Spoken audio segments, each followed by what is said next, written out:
Hello everyone, be a learner my channel, इसमें आप सबका स्वागत है। आज मैं आप सबके साथ सीडीपी जो सीटेट से रिलेटेड है उसके कुछ क्वेश्चन शेयर कर रही हूँ। इससे पहले भी मैंने आपके साथ कुछ क्वेश्चन शेयर किए हुए हैं। आई होप आप सबको वीडियो पसंद आएगी, तो आप साथ साथ कमेंट करके भी आंसर बता सकते हैं। तो आइए शुरू करते हैं।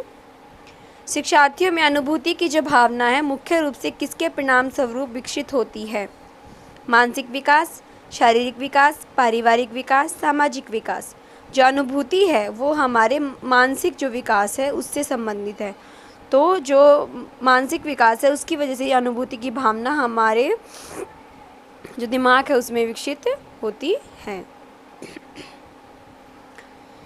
जब कोई बालक संवेग की अवस्था में होता है तो उसमें प्राय देखने को नहीं मिलता। क्या देखने को नहीं मिलता? सामान्य व्यवहार, असामान्य व्यवहार, मनोवैज्ञानिक परिवर्तन, उत्तेजना। तो ऑप्शन ए है सामान्य व्यवहार। जब कोई बच्चा संवेग की अवस्था में होता है तो वो उसमें उत्तेजित वह ज़्यादा होता है, तो वह सामान्य जो व्यवहार है जो नॉर्मल उसकी लाइफ में वह डेली करता है वह नहीं करता, कुछ अलग ही करता है। तो उत्तेजना देखने को मिलती है, असामान्य व्यवहार देखने को मिलता है, मनोवैज्ञानिक जो परिवर्तन उसके दिमाग में वो देखने को मिलते हैं, बस सामान्य जो व्यवहार है वो देखने को नहीं मिलता। मानसिक जो गणना है को प्रयोगात्मक ढंग से निष्पादित करके समस्याओं का समाधान जो है वो करना है। क्या है वो? स्मृति कौशल, प्रत्यक्षीकरण, रुचि, शारीरिक क्रियाशीलता। तो ऑप्शन ए है वो करेक्ट है, स्मृति जो कौशल है वो। यदि आपकी कक्षा में एक छात्र की भाषा दोषयुक्त है, वह भाषा सही प्रकार से नहीं बोल पाता, तो आप किसी सामान्य छात्र की तुलना में उससे क्या पाएंगे कि उसमें क्या अलग हो सकता है? उस छात्र का अपने जो स्वर जो यंत्र हैं उन पर नियंत्रण नहीं है, वह अन्य जो छात्र हैं उनकी तुलना में अधिक बोलता है, भाषा जो दोष के कारण वह अधिक शैक्षिक जो उपलब्धियां हैं वो हासिल करता है, वह कक्षा में किसी अन्य छात्र से पिछड़ा नहीं है। तो ऑप्शन ए है वो करेक्ट है, उस छात्र का अपने जो उसके स्वर जो यंत्र हैं उन पर नियंत्रण नहीं है। किसी बालक में चिंतन की योग्यता उसके सफल जो जीवन है का मूल आधार है, यह कथन किसने दिया है? जीन पियाजे, Crow and Crow, Hurlock, Skinner. तो ऑप्शन बी है वो करेक्ट है, क्रो एंड क्रो ने ये कहा है कि जो चिंतन की योग्यता है किसी बालक में वही उसका जो जीवन है उसको सफल बनाने के लिए मूल आधार है। किसी छात्र में किशोरावस्था के बाद तीव्र विकास होता है किन चीज़ों का? अमूर्त चिंतन संबंधी योग्यता, तर्क करने संबंधी योग्यता, पठन संबंधी, या ये सभी? तो अमूर्त जो चिंतन है वो किशोरावस्था में ही डेवलप होता है। बाल केंद्रित शिक्षा के पाठ्यक्रम जो है उसके संदर्भ में कौन सा कथन सही नहीं है? हमें यह बताना है कि कौन सा कथन सही नहीं है। पाठ्यक्रम का विकास व्यक्तिगत विभिन्नताओं, प्रेरणाओं, मूल्य और सीखने के जो सिद्धांत हैं के मनोवैज्ञानिक ज्ञान के आधार पर किया जाना चाहिए। पाठ्यक्रम बनाने में शिक्षक यह ध्यान रखता है कि जो शिक्षार्थी और जो समाज है उसकी क्या आवश्यकताएं हैं और सीखने की कौन सी क्रियाओं में से ये जो आवश्यकताएं हैं वो सर्वोत्तम पूर्ण हो सकती हैं। पाठ्यक्रम बनाते समय शिक्षक की आवश्यकता, विद्यालय में उपलब्ध जो सुविधा हैं उनका भी ध्यान रखना चाहिए। क्रियात्मक होने के लिए प्रत्येक पाठ्य जो क्रम है एक समुचित मनोवैज्ञानिक आधार पर स्थापित हो। तो ऑप्शन सी है वो करेक्ट है, जो आवश्यकताएं हैं शिक्षक को और जो विद्यालय में जो सुविधाएं उपलब्ध हैं उनका ध्यान रख के ही पाठ्यक्रम बनाना चाहिए। अपनी कक्षा में से 10 जो छात्र हैं उनको चुनकर 3 महीने तक उनमें होने वाले विकास का अध्ययन करते हैं, तो आपके द्वारा किए गए अध्ययन से क्या सत्य सिद्ध होता है? कि जो सभी जो छात्र हैं उनका विकास एक ही दिशा में हुआ है, सभी छात्रों में विकास एक ही दिशा में हुआ, परंतु आधे छात्रों में जो विकास है वो भिन्न भिन्न दिशाओं में हुआ है, सभी छात्रों में विकास अलग अलग दिशा में हुआ है, इस संबंध में कुछ कहा नहीं जा सकता। तो ऑप्शन सी है वो करेक्ट है, सभी जो छात्र हैं उनमें व्यक्तिगत भिन्नता होती है तो उनका विकास भी उसी के हिसाब से भिन्न भिन्न होता है। वाइगॉत्स्की के अनुसार जो बच्चे हैं अपने साथी समूह के सक्रिय सदस्य कब होते हैं? पूर्व बाल्यावस्था में, बाल्यावस्था में, किशोरावस्था में, प्रौढ़ावस्था में। तो ऑप्शन सी है वो करेक्ट है, किशोरावस्था में।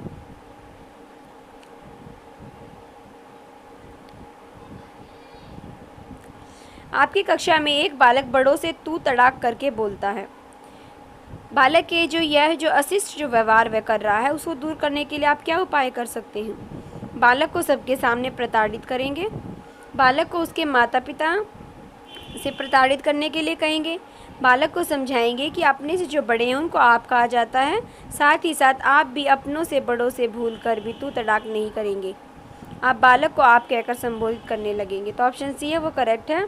उसके सामने ऐसे एग्जाम्पल पुट करें कि आप उसके सामने तू तड़ाक शब्द का यूज़ ही ना करें, तो वो जैसा देखेगा वैसा ही सीख जाएगा। समाजीकरण की प्रक्रिया में अनुकरण को उपयोगी तथा विकासात्मक जो बनाने के लिए आवश्यक तत्व हैं। कौन से तत्व हैं आवश्यक है समाज के लिए? परिवार और जो हमारा पड़ोस है वो बहुत ज़्यादा आवश्यक है। तो ऑप्शन ए है वो करेक्ट है। साधन अधिगम जो प्रक्रिया है में अभिप्रेरणा कार्य करती है। अभिप्रेरणा किस चीज़ की? मोटिवेशन क्या कार्य करता है?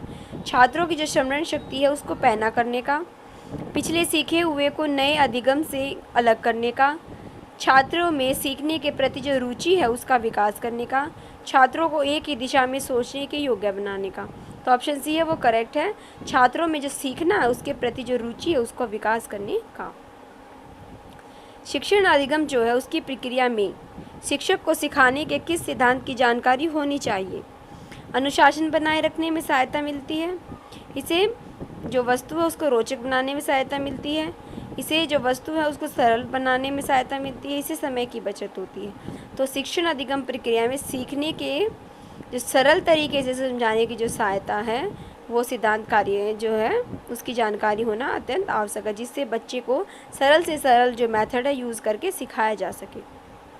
निम्नलिखित में से अधिगम का कौन सा सिद्धांत यह बताता है कि जब कुछ पढ़ाया जाए या कुछ सीखने के लिए कहा जाए तो उसे अपने स्मृत रूप में बच्चों के सामने प्रस्तुत किया जाना चाहिए? स्मृत रूप में मतलब एज अ होल सिखाया जाना चाहिए, टुकड़े टुकड़े करके नहीं सिखाया जाना चाहिए।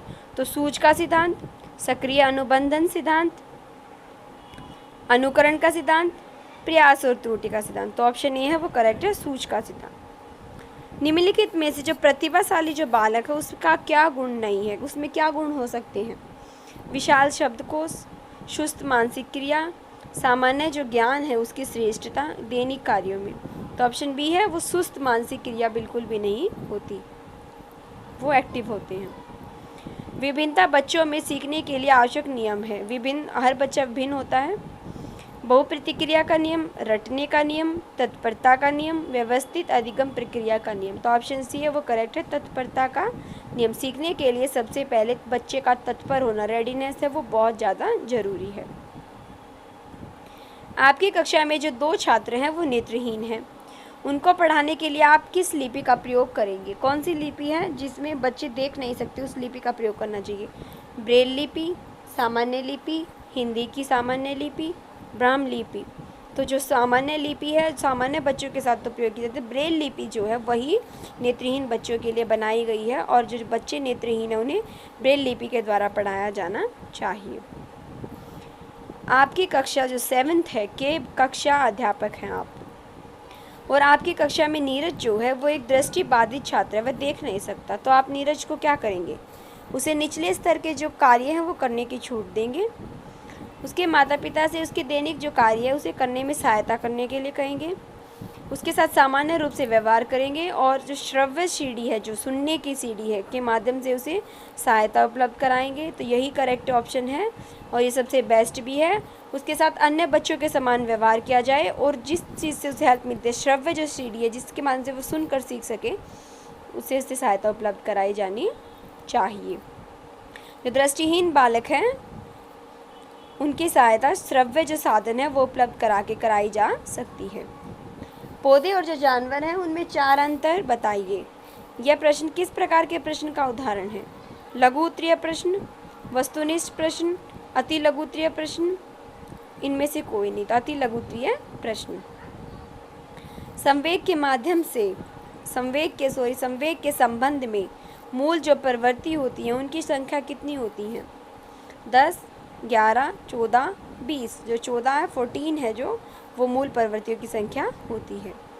समावेशी शिक्षा किससे संबंधित है? मैंने आपके सामने ये क्वेश्चन कई बार पुट किया जा चुका है, मेरी प्रीवियस वीडियो में भी है, जिसमें हम सामान्य और जो असक्षम अधिगम असक्षम जो बच्चे हैं उनको जोड़ कर पढ़ाना, एक ही जगह पर उन्हें शिक्षा देना समावेशी शिक्षा कहलाती है। आपकी कक्षा में 60 बच्चे हैं, उनमें से 10 बच्चों की जो बुद्धि लब्धि है वो 70 से कम है, तो आप उन छात्रों को किस समूह में रखेंगे? प्रतिभाशाली छात्र, पिछड़े छात्र, क्षीण बुद्धि वाले छात्र, सृजनशील छात्र। तो सी ऑप्शन है क्षीण बुद्धि वाले छात्र। सतत और जो व्यापक मूल्यांकन है में से किसका मूल्यांकन नहीं किया जाना चाहिए? छात्रों के विभिन्न विषय जो क्षेत्र हैं उनके कौशल, विभिन्न विषय क्षेत्रों में जो उनका सफलता है उसका स्तर, उनकी सामाजिक आर्थिक स्थिति और उनके व्यक्तिगत कौशल। तो ऑप्शन सी है वही करेक्ट है। इसमें उनका सामाजिक और जो आर्थिक स्थिति है उसका मूल्यांकन नहीं किया जाना चाहिए। रुचि और अभिवृत्ति में जो वाइगोत्स्की का जो सिद्धांत है वह किस पर आधारित है? समाज और संस्कृति पर, समाज और विद्यालय पर, विद्यालय और शिक्षक पर, अभिभावक और शिक्षार्थी पर। तो ऑप्शन ए है वो करेक्ट है, समाज और जो संस्कृति है उस पर आधारित है। आदिवासी जो जाति है की छात्रा है जो उनके शिक्षण में आने वाली प्रमुख समस्या क्या है? सुविधा जो है उनकी अप्राप्यता, उनका उच्च सामाजिक स्तर, उनका मजबूत आधार आर्थिक जो स्तर है वो कोई नहीं। तो ऑप्शन ए है वो करेक्ट है, सुविधाओं की अप्राप्यता। पियाजे के नैतिक जो विकास का जो उन्होंने सिद्धांत दिया है उसमें निहितार्थ क्या है? इस अवस्था में जो बालक है वो सत्तावादी वातावरण से दूर रहता है, वह सत्तावादी वातावरण में डूबा हुआ रहता है। बालक के जो सगे साथी हैं, जो उसके संबंधी हैं, जो उसके फ्रेंड सर्कल है के बीच के जो संबंध है उसके परिणाम स्वरूप यह अवस्था पैदा होती है। इस अवस्था में बालक में तर्कसंगता, लचीलापन और सामाजिक जो चेतना उसका गुण पाया जाता है। तो ऑप्शन बी है वो करेक्ट है। इसमें बच्चा सत्तावादी वातावरण में डूबा हुआ रहता है। प्राय जो नैतिक विकास की अवस्था है उसमें बच्चा सत्तावादी वातावरण में डूबा हुआ होता है। बालक में चिंतन और तर्क करने का क्या उद्देश्य है? समस्या को जटिल बनाना, संवेग को समाप्त करना, समस्या का समाधान करना, संज्ञान का अंत करना। तो ऑप्शन सी है वो करेक्ट है, समस्या का समाधान चिंतन और तर्क के द्वारा ही हो सकता है। तो बच्चा चिंतन और तर्क तभी करता है जब उसके सामने कोई समस्या आती है। मौखिक रूप से सीखने की असमता है, मौखिक रूप से जब बच्चा नहीं सीख पाता है, बोल नहीं पाता, अफेज्या, डिसलेक्सिया, अग्राफिया, डिसग्राफिया। तो ऑप्शन ए है वो करेक्ट है, अफेज्या। रीडिंग स्किल उसमें नहीं होती है। किस मनोवैज्ञानिक ने व्यवहार का यह समीकरण दिया? व्यवहार जो है वो हमारे कार्य, व्यक्तिगत और वातावरण। तो ऑप्शन बी है, लेविन है वो करेक्ट है। प्राइमरी स्तर पर छात्रों को मातृभाषा में पढ़ाना बेहतर होता है क्योंकि इससे बच्चे की जो पढ़ाई है वो स्वाभाविक जो उसका वातावरण में होती है, आगे चलकर उसको नौकरी मिलने की संभावना होती है, बुद्धि का तेज़ी से विकास होता है, इससे बच्चे का आत्मविश्वास बढ़ता है। तो इसमें जो प्राइमरी स्तर पर जो मातृभाषा में पढ़ाना है वो बच्चे की स्वाभाविक वातावरण में पढ़ाई होती है। बच्चे को ये नहीं लगता कि वह स्कूल में है, उसे ये लगता है कि वह अपने परिवार में ही, अपने घर में ही चीज़ों को सीख रहा है। यदि एक 12 वर्ष के बालक की मानसिक आयु केवल 10 वर्ष है तो शिक्षक को क्या करना चाहिए? उसे जो निम्न कक्षा है छोटी कक्षा में स्थानांतरित कर देना चाहिए ताकि उसकी पढ़ने में कठिनाई न हो। मंद गति से पढ़ने वाले जो छात्र हैं उनके समूह में भेज देना चाहिए। जब तक कि उसका ठीक से परीक्षण न कर ले कोई अंतिम निर्णय न ले। प्रधानाचार्य को संतुष्टि करे कि उसके लिए विशेष कक्षा का प्रबंध करे। तो ऑप्शन सी है वो करेक्ट है, उसका सही प्रकार से परीक्षण करके ही अंतिम निर्णय लेना चाहिए। अंतर्दृष्टि या सूझबूझ के द्वारा जो सीखने का सिद्धांत है गेस्टाल्ट जो मनोवैज्ञानिक थे उन्होंने दिया था। इस सिद्धांत के लिए सर्वाधिक उपयोगी क्या है? सूझबूझ के सीखने का सिद्धांत मंद बुद्धि बालकों के लिए सिद्धांत काम करता है, तीव्र बुद्धि बालकों के लिए, विकलांग बालकों के लिए, पिछड़े बालकों के लिए। तो सूझबूझ जो है वो तीव्र बुद्धि वाले बालकों के लिए काम करता है। किस मनोवैज्ञानिक ने अपने अधिगम सिद्धांत में पुनर्बलन पर सबसे पहले बल दिया था? पुनर्बलन पर, रीइंफोर्समेंट पर, पॉजिटिव रीइंफोर्समेंट। लेविन, स्किनर, हल, कॉलर। हल ने। विकास प्राणी में प्रगतिशील परिवर्तन है जो निश्चित जो लक्ष्य हैं उनकी ओर निरंतर जो है निर्देशित होता रहता है। यह कथन किसका है? हरलॉक, जीन पियाजे, ड्राइवर, फ्रॉइड। तो ऑप्शन सी है वो करेक्ट है, ड्राइवर। बाल विकास के जो शैक्षिक जो निहितार्थ हैं उससे संबंधित नहीं है। इसमें क्या संबंधित नहीं है? विद्यालय और जो समुदाय है उसको जोड़ना, प्रातःकालीन जो विद्यालय की जो सभा हैं उनको संबोधित करना, विद्यालय का जो बाग है उसकी देखभाल करना, पिछड़े और गंज क्षेत्रों में लोगों की सेवा के लिए न जाना। तो संबंधित नहीं वही है कि उन क्षेत्रों में न जाना, सबकी सहायता करना जरूरी है। प्राथमिक स्तर पर एक अच्छे शिक्षक की सबसे महत्वपूर्ण विशेषता क्या है? पढ़ाने में उत्सुक होना चाहिए, धैर्य और दृढ़ता होनी चाहिए, विषय जो है उनके ज्ञान में दक्षता होनी चाहिए, शिक्षण जो पद्धति है कि ज्ञान की दक्षता होनी चाहिए। तो ऑप्शन बी है वो करेक्ट है, धैर्य और दृढ़ता उनके अंदर होनी चाहिए। तो मैंने आप सबके साथ आज ये कुछ क्वेश्चन शेयर किए हैं। आई होप आप सबको वीडियो बहुत ज़्यादा पसंद आएंगी। तो वीडियो को लाइक करना ना भूलें और चैनल को सब्सक्राइब कर लें। Thank you.